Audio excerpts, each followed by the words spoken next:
Le Seigneur soit avec vous. Évangile de Jésus-Christ selon saint Luc.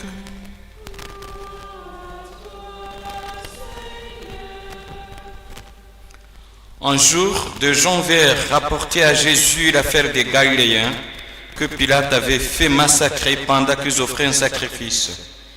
Jésus leur répondit, « Pensez-vous que ces Galiléens étaient de plus grands pécheurs que tous les autres Galiléens pour avoir subi en tel sort? Bien non, je vous le dis.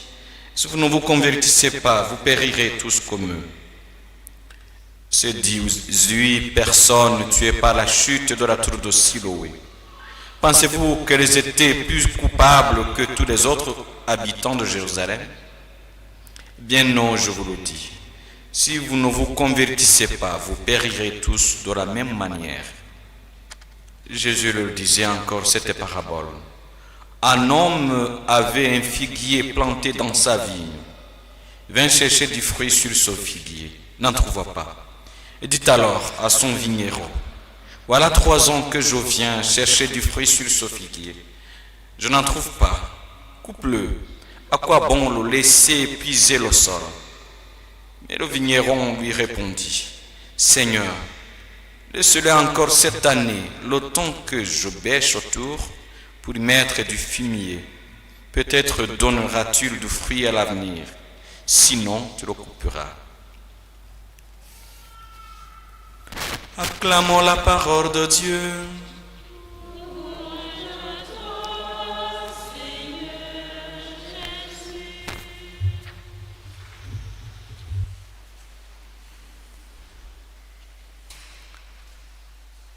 Pourquoi tant de morts? Pourquoi tant de guerres? Pourquoi tant de souffrances dans le monde et dans l'histoire? Jusqu'à quand? Ce sont quelques-unes des questions que l'on peut se poser après la méditation des lectures d'aujourd'hui, mais en même temps faisant un lien avec la situation que notre monde traverse. Les conflits armés, les guerres.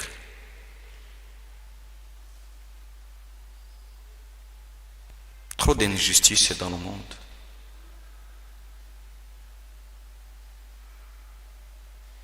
Jusqu'à quand?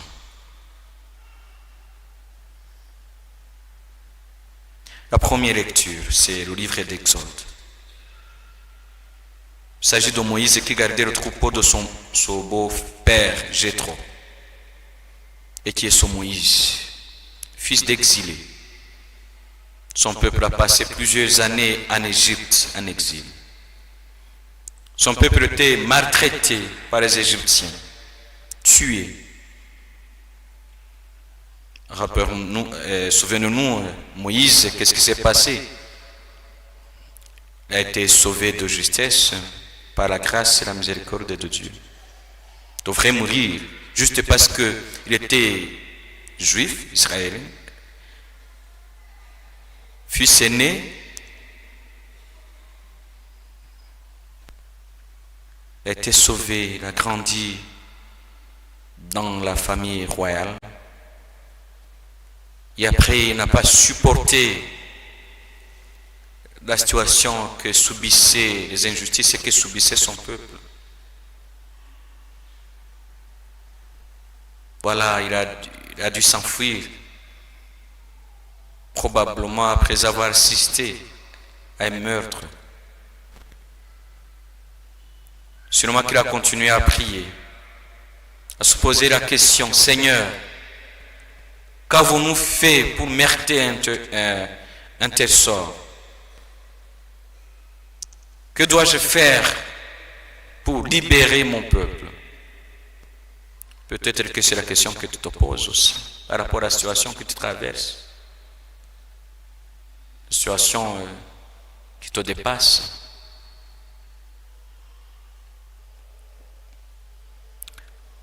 La réponse à toutes ces questions d'angoisse et d'inquiétude, C'est la parole de Dieu. Et que dit le Seigneur? J'ai vu, oui, j'ai vu la misère de mon peuple.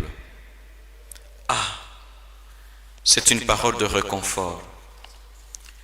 Finalement, on se rend compte que Dieu n'est pas indifférent par rapport à ce qui se passe dans le monde, par rapport à ce qui traverse ma famille, mon pays, notre région. Notre monde n'est pas indifférent. Il voit tout. Il est au contrôle. J'ai vu, oui, j'ai vu la misère de mon peuple.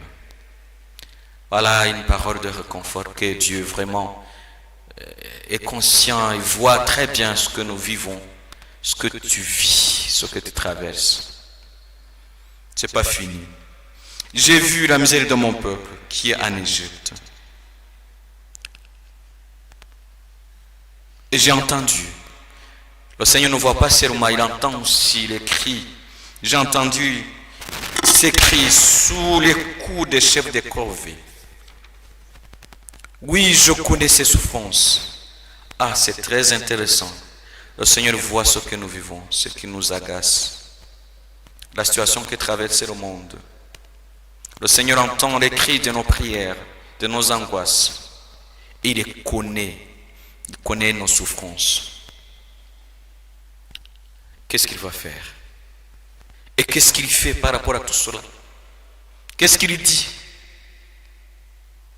Qu'est-ce qu'il dit le Seigneur? Qu'est-ce qu'il dit? Je suis descendu pour le délivrer.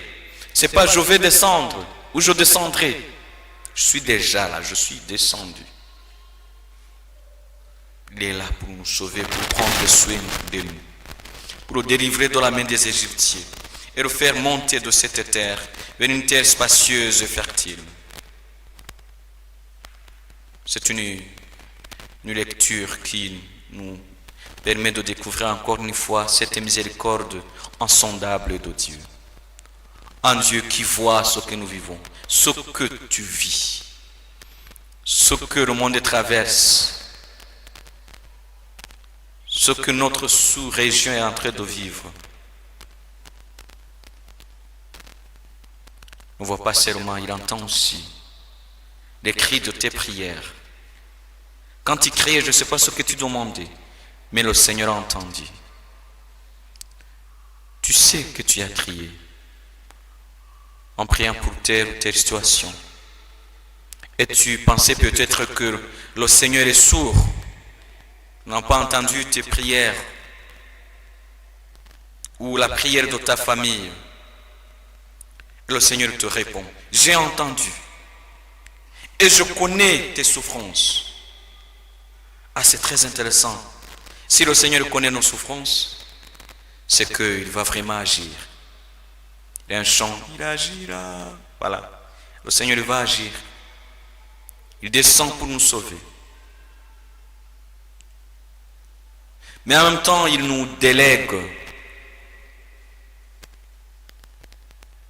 Et ce que Moïse qui était en train de crier, qui s'était enfui pour sauver sa peau, pour sauver sa tête, le Seigneur lui dit, écoute Moïse, c'est toi, c'est par toi que le peuple de Dieu, mon peuple sera sauvé. Certes, tu as prié pour ta famille, n'est-ce pas? Le Seigneur te dit, mais écoute, peut-être que c'est par toi que je vais sauver ta famille. Peut-être que c'est par toi que je vais sauver ton quartier, ton pays. Nous sommes de différentes nationalités ici. Peut-être c'est par ta prière. Peut-être c'est par ta charité. Peut-être c'est par ta douceur. Le Seigneur veut nous armer vraiment de ses forces pour pouvoir libérer nos frères et sœurs. Nous sommes tous des Moïse, d'une manière ou d'une autre. Peut-être il faut que chacun prenne un petit moment pour demander au Seigneur quelle est sa vraie vocation sur cette terre. Par quoi es-tu appelé? À quoi es-tu appelé? Pardon. Peut-être que le Seigneur veut que tu sois Moïse, n'est-ce pas? Moïse répondit, j'irai donc trouver les fils d'Israël. Je leur dirai, le Dieu de vos pères m'a envoyé vers vous. Vous me demandez quels sont nos noms. Que leur répondrai-je? Moïse est très réaliste, il sait que ce n'est pas facile d'aller chez Pharaon, lui dire, écoute, le Seigneur m'envoie te dire ça et ça. C'est pas évident. Mais nous par là, c'est pas facile.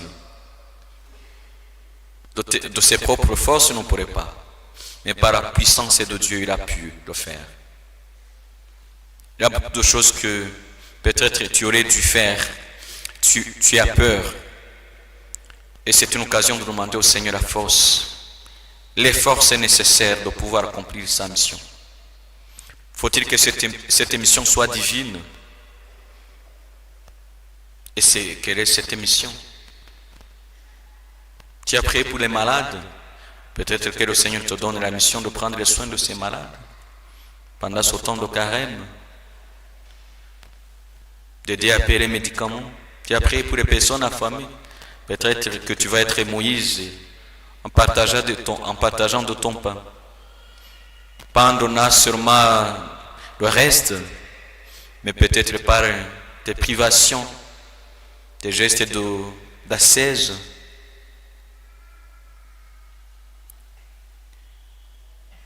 Il y a les pharaons sur cette terre. Peut-être toi aussi, ou moi aussi. Chacun de nous peut être pharaon de sa manière. Mais nous demande de libérer des enfants de Dieu que nous avons peut-être opprimés, pressés. Je ne sais pas qui est-ce que tu dois libérer. Mais toi-même, tu sais que tu connais bien qui est-ce que tu dois libérer. Ou un pharaon pour qui tu dois prier. Pour la libération du peuple de Dieu. Le psaume 102 nous dit, le Seigneur tendresse et pitié. Voilà le Seigneur.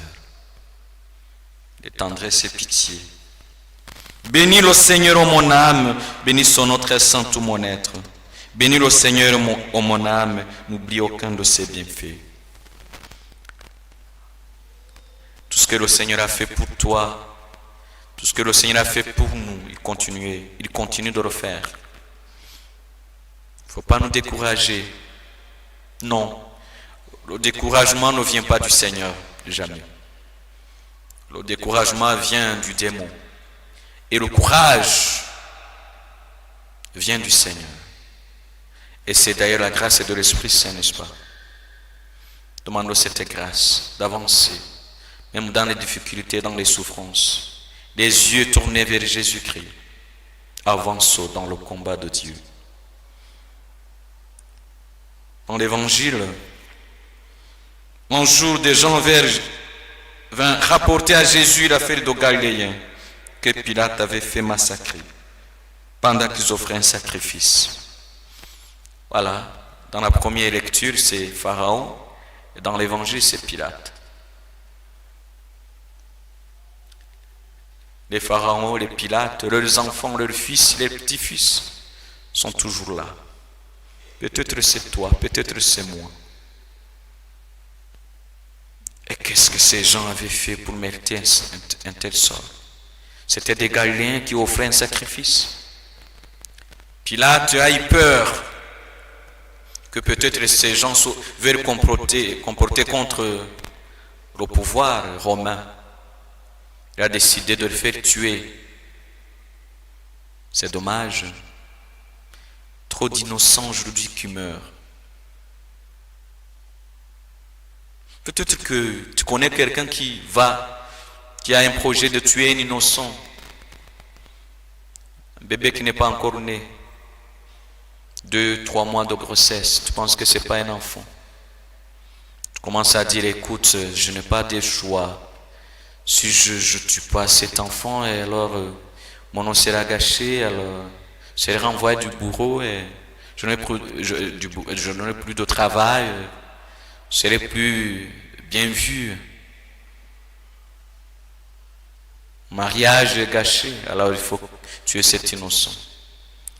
Veux-tu vraiment être Pharaon? Veux-tu vraiment être Pilate? Tuer un innocent comme ça?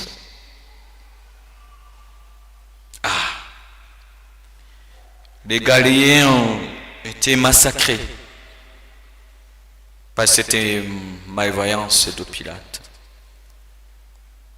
Veut protéger son pouvoir romain en tuant les innocents. Les injustices et les crimes liés au pouvoir. Combien de familles, combien de frères et sœurs s'entrepoisonnent. Combien de personnes tuent les autres pour juste le pouvoir, les honneurs, l'argent,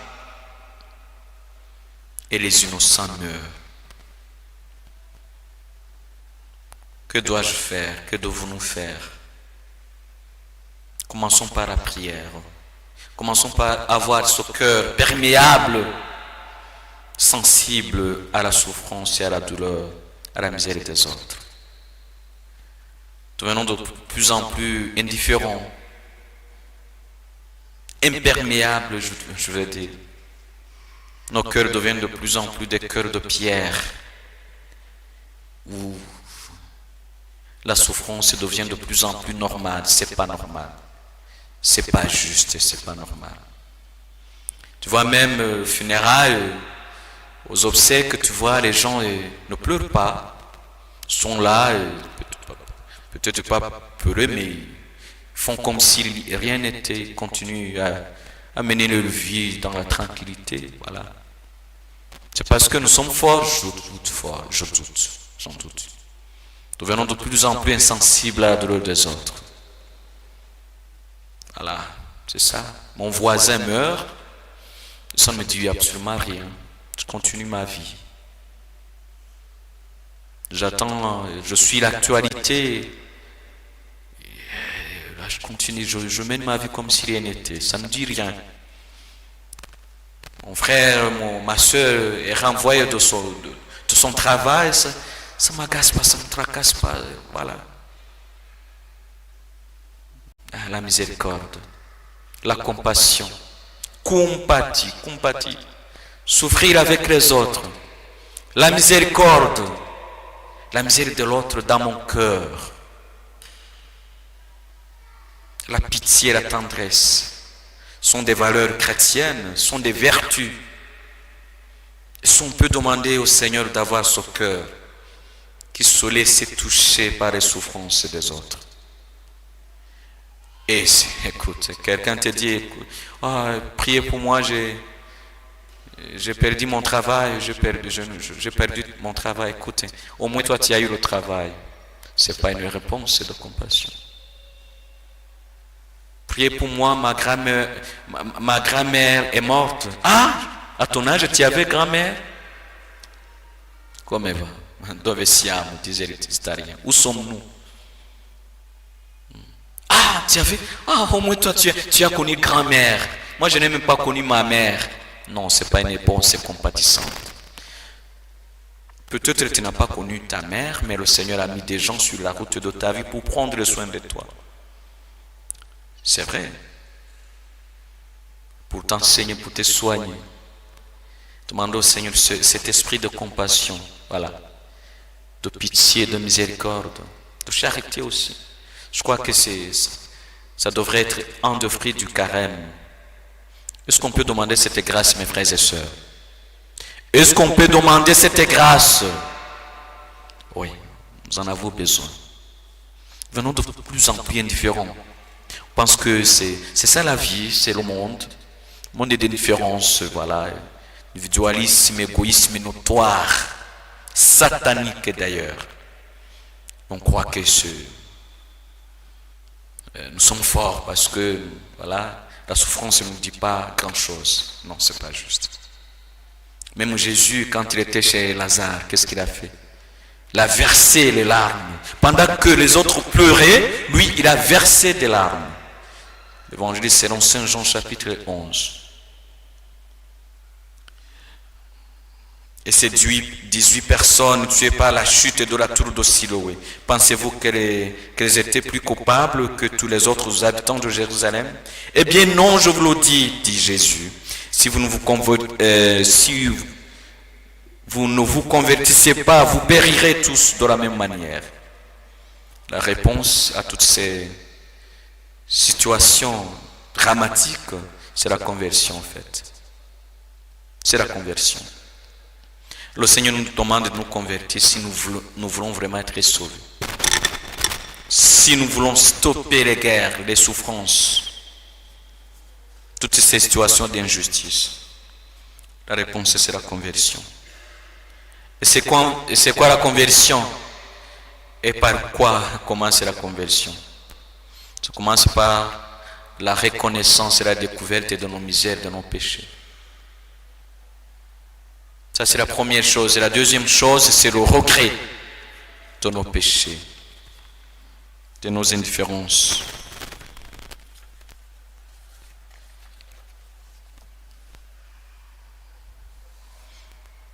Et il y a des péchés qui deviennent de plus en plus mignons et on n'a pas peur de le dire.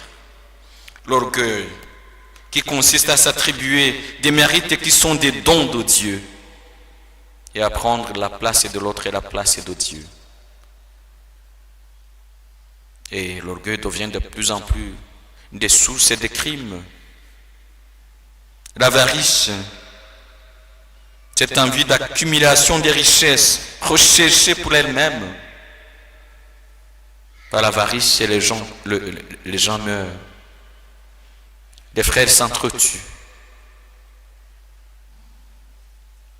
La colère démesurée. Que le Seigneur nous en garde et nous en délivre. Ce comportement en parole et en acte très excessif se traduit par des violences, des insultes, des comportements anti-Dieu. Voilà. La colère qui rend les enfants orphelins, un père qui tue son épouse ou une épouse qui tue son époux. Du coup, par cette colère, les enfants deviennent orphelins, orphelines. Que le Seigneur nous en délivre, nous en garde. La luxure, le plaisir sexuel recherché pour lui-même, ne peut pas parler de la paresse. L'âme ne plus nourrie par la lecture spirituelle, la prière, la pénitence. Je ne veux pas m'attarder sur la boutonnerie, la gourmandise. Voilà, le péché. Un monde qui devient de plus en plus païen. Ce n'est pas parce que je suis pessimiste, je suis réaliste, et vous aussi. Et le Seigneur est réaliste aussi. Qu'est-ce qu'il dit? Convertissez-vous, sinon vous allez mourir comme eux, comme ces personnes, comme ces gens qui ont été tués ou qui meurent de ça et de cela. Conversion commence par cette prise de conscience que nous sommes pécheurs. Et en même temps, la conversion commence par cette prise de conscience que nous sommes des bien-aimés de Dieu. Qu'il y a le Seigneur qui nous aime, qui a accepté de mourir sur la croix, de mourir pour nous. C'est le sang de Jésus qui nous purifie et qui nous sauve. La conversion est possible quand nous acceptons de nous laisser nourrir par la parole de Dieu. Et c'est par cette parole que nous sommes sauvés.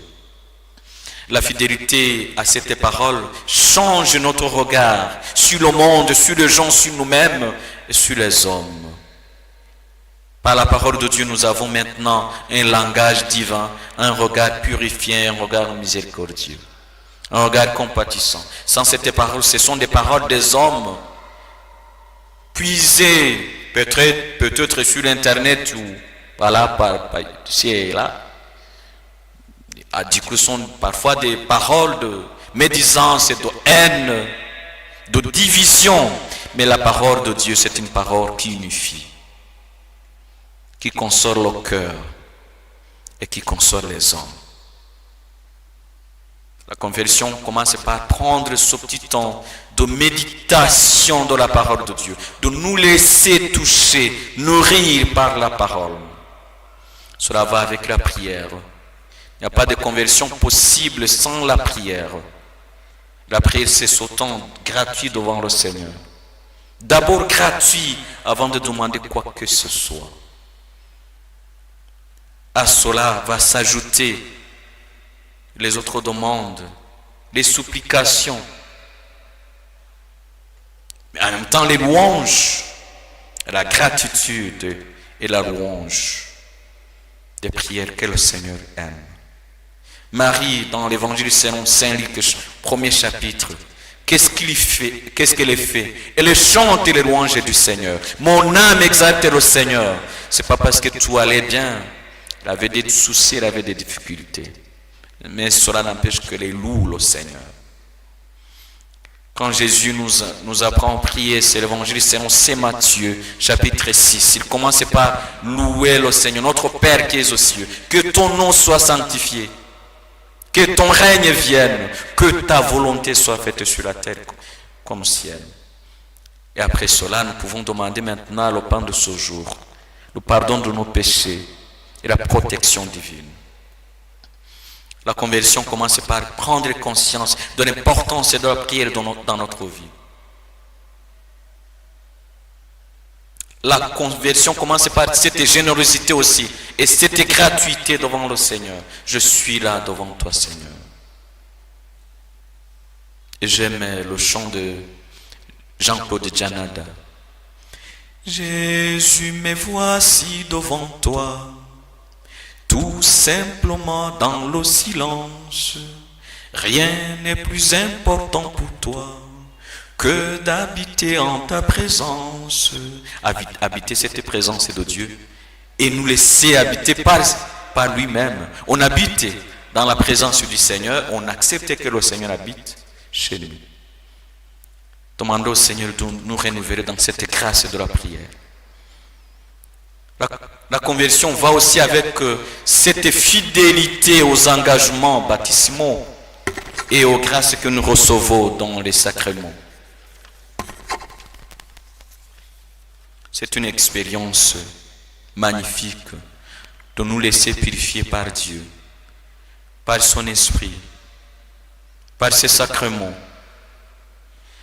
Et comme nous sommes très faibles, nous est parfois nécessaire de nous laisser accompagner par nos frères et sœurs, par les prêtres, par les personnes éclairées. Parce que nous sommes faibles, alors le Seigneur met sur notre route des personnes pour nous guider, pour nous soutenir, pour nous accompagner. Laissons-nous accompagner par l'Église et par ces personnes, par ces petits groupes dans lesquels nous sommes, des groupes de prière, des chorales, que ce soit pour nous des lieux de sanctification et non de calomnie ou de médisance. Ce n'est pas juste. Ce n'est pas ce que le Seigneur veut de nous. Il n'y a pas une conversion possible. La conversion n'est possible quand nous nous laissons c'est seulement si nous nous laissons envahir par l'Esprit Saint. La conversion sans la grâce de l'Esprit Saint n'est pas possible. C'est l'Esprit Saint qui nous donne cette grâce de la conversion. Demandons au Seigneur vraiment de changer notre vie, de nous purifier. Laissons-nous toucher par sa grâce et par sa main puissante. Le Seigneur dit, convertissez-vous. Convertissez-vous. S'adresse à moi, il s'adresse à toi, il s'adresse à nous.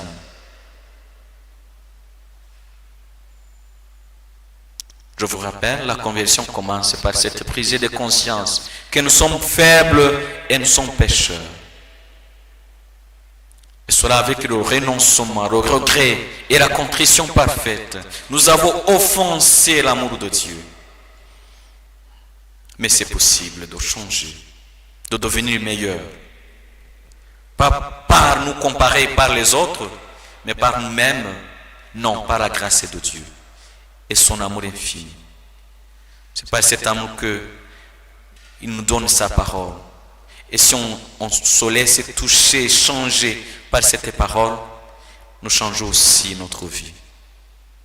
Et ces paroles ne peuvent pas porter du fruit si nous ne nous laissons pas conduire par l'Esprit Saint. Sinon nous serons comme ce figuier dont nous a parlé l'Évangile. C'est l'Esprit Saint qui convertit les cœurs. peut se proposer quelques exercices au quotidien. De petits chants à l'Esprit Saint, de petites prières à l'Esprit Saint. Puisse l'Esprit Saint être notre compagnon de route, notre guide, notre consolateur, notre maître. Que cet Esprit purifie nos cœurs, console nos cœurs, fortifie nos cœurs. Par cet Esprit Saint, la joie et la paix de Dieu, qui s'il passe toute intelligence, habitera nos pays, nos familles, nos cœurs dans le Christ Jésus, notre Seigneur.